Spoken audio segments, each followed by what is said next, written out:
நண்பர்களே வணக்கம். நான் பார்த்தீங்களா ஏன் நாங்கள் சட்டத்தோட நாற்காலியில் போகிறோம்னா, எங்களுடைய கவனம் பரவாயில்ல.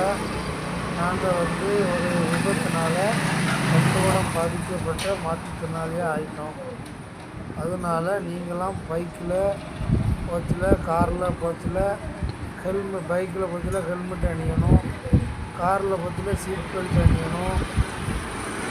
வாகனம் ஓட்டம் தண்ணி அடிச்சுட்டு ஓட்டாதீர். கவனமாக சாலை செல்லவும்.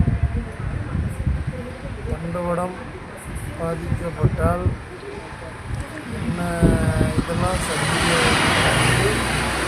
ஒரு உதாரணமாக உங்களுக்கு சொல்லுகிறோம். கவனமாக பயணிங்கள். இந்த வீடியோ பிடிச்சிருந்தால் சப்ஸ்கிரைப் பண்ணுங்கள், லைக் பண்ணுங்கள், ஷேர் பண்ணுங்கள், கமெண்ட் பண்ணுங்கள், சப்போர்ட் பண்ணுங்கள் நண்பர்களே. இப்போ தான் புதுசாக ஒரு யூடியூப் சேனல் ஒன்று ஆரம்பிச்சிருக்கிறோம். அதுக்கு உங்களால் முடிஞ்ச சப்போர்ட் பண்ணுங்கள். கொஞ்சம் ஒத்துழைங்க மக்களை. நன்றி.